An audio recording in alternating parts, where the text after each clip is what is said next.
ఎప్పుడు తిరుమలకు వచ్చి వెంకటేశ్వర స్వామిని దర్శించుకున్న స్వామివారి ఆశీస్సులతో రెట్టించిన ఎనర్జీతో ఆరోగ్యంతో మళ్ళీ ప్రజాసేవ చేసే అవకాశం ఉంటుంది. సో అందుకే ఎప్పుడు అవకాశం ఉన్నా భగవంతుడు పిలిచినా వచ్చి దర్శించుకొని వెళ్ళటం మీరందరూ కూడా చూస్తున్నారు. సో మన రాష్ట్రం బాగుండాలి, జగనన్న మళ్ళీ మళ్ళీ ముఖ్యమంత్రి అవ్వాలి, ఈ రాష్ట్ర ప్రజల సమస్యలన్నీ దూరమై అందరూ కూడా సంతోషంగా ఉండాలి, అందులో మేము ఉండాలని మనస్ఫూర్తిగా కోరుకుంటున్నాం. ఎవరికి ఇచ్చినా నాకు ఇబ్బంది లేదు. నేనైతే జగనన్న సైనికురాల్ని, జగనన్న కోసం నా ప్రాణమైనా ఇస్తాను. అనేక సందర్భాల్లో చెప్పని రాసి పెట్టుకోండి. అండ్ ఎవరైతే సునకానందం పొందాలనుకుంటున్నారో రోజాకి సీటు లేదు అని ఒక స్టోరీ లేసి, అది మీకు కొన్ని రోజులకి మాత్రమే సునకానందం. మా కార్యకర్తలకో నాయకులకో ఎవరికి కూడా బాధ లేదు, ఎందుకంటే వాళ్ళకి నిజం తెలుసు నాకు సీటు ఉందని. ఒకవేళ సీటు లేదని మీరు ఆనందపడినా కూడా నాకు ఇబ్బంది లేదు.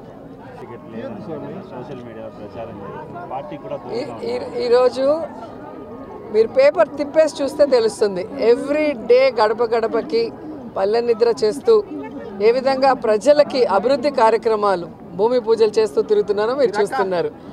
అలాగే క్యాబినెట్ మీటింగ్స్ కానీ లేదా పార్టీ కార్యక్రమాలు ఏవైనా కూడా ఎప్పుడూ ఫస్ట్ వరుసలో నేనే ఉంటా. అండ్ ఈరోజు పచ్చ ఛానళ్ళు తెలుసుకోవాల్సింది ఒక్కటే, వాళ్ళు ఎంత దిగజారిపోయారంటే వాళ్ళకి 175 కాన్స్టిట్యున్సీలో క్యాండిడేట్లు పెట్టడానికి క్యాండిడేట్లు లేక వైఎస్ఆర్సీపీలో ఎవరైనా గొడవ పడితే బాగుంటుంది, ఎవరికైనా సీట్ ఇవ్వకపోతే బాగుంటుంది, మన పార్టీకి వస్తే వాళ్ళకి ఇద్దామని గోతికాడ గుంట నక్కల్లాగా ఎదురు చూస్తున్నారు. సో వాళ్ళకి నేను చెప్పేది ఒక్కటే, మా పార్టీలో ప్రజలకు ఎంత ప్రేమ ఉందో జగనన్న మీద అంతకి రెట్టించిన ప్రేమ మా అందరికీ ఉంది. మేమందరం కూడా జగనన్న పార్టీ పెట్టక ముందు నుంచి ఉన్నాం.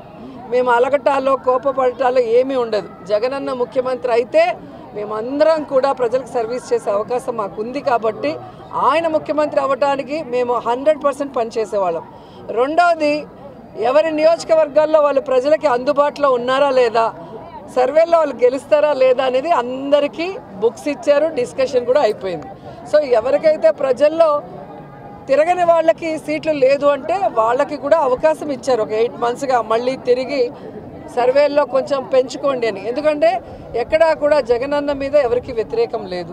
ఎందుకంటే దేశంలో ఏ రాష్ట్రంలో ఏ ముఖ్యమంత్రి చేయనటువంటి విధంగా, ఈ ఆంధ్రప్రదేశ్లో కూడా గతంలో ఏ ముఖ్యమంత్రి చేయనటువంటి విధంగా ప్రతి కుటుంబంలో ఎంతమంది ఉంటే అంతమందికి సంక్షేమాన్ని అందించారు, ప్రతి గ్రామ వార్డులకి ఈరోజు అభివృద్ధిని అందించారు, అలాగే వారికి ఆరోగ్యాన్ని అందిస్తున్నారు, వారి బిడ్డలకి ఈరోజు విద్యను అందిస్తున్నారు, ప్రతి ఒక్కరికి గౌరవంగా ఇళ్ల పట్టాలు ఇచ్చి ఇల్లు ఇస్తున్నారు. ఇంతకన్నా ఏ ముఖ్యమంత్రి దగ్గర ఎవరేం కోరుకుంటారు? ఇక్కడ ఎమ్మెల్యేలు కానీ మంత్రులు కానీ ఒకవేళ ప్రజలకు అందుబాటులో లేక సీటు లేకపోయినా ఆల్టర్నేటివ్ వాళ్ళకి జగన్మోహన్ రెడ్డి గారు ఏం చేయబోతున్నారో కూడా చెప్తున్నారు. కాబట్టి అందుకే ఎక్కడ గొడవలు లేవు, కోపతాపాలు లేవు. అండ్ నా విషయానికి వస్తే, నగిరిలో రోజాకి సీటు లేదు అంటే ఆంధ్రజ్యోతి రాధాకృష్ణన్ నుంచి ఉంటాడా లేదా రామోజీ నుంచి ఉంటాడా? ఆన్సర్ చెప్పాలి. ఈరోజు చంద్రబాబు నాయుడుకి ఒక చోట నించుండేదానికి దమ్ము లేదు, పవన్ కళ్యాణ్కి ఒక చోట నించుండేదానికి దమ్ము లేదు. అందుకే రాబోయే ఎన్నికల్లో 2 చోట్ల నించుంటామని చెప్పి సర్వేలు చేయించుకుంటున్నారు. మేము మా ప్రజలకి అందుబాటులో ఉన్నాం కాబట్టే ఈరోజు 2 సార్లు ఎమ్మెల్యేలైనాం, మంత్రులయ్యాం. సో ఖచ్చితంగా 2024 175కి 175 కొట్టబోతున్నాం. మేమందరం కూడా గెలవబోతున్నాం. మళ్ళీ ప్రజల ఆశీస్సులతో ప్రజలకి సర్వీస్ కూడా చేయబోతున్నాం అనేది పచ్చపత్రికలు తెలుసుకోవాలి.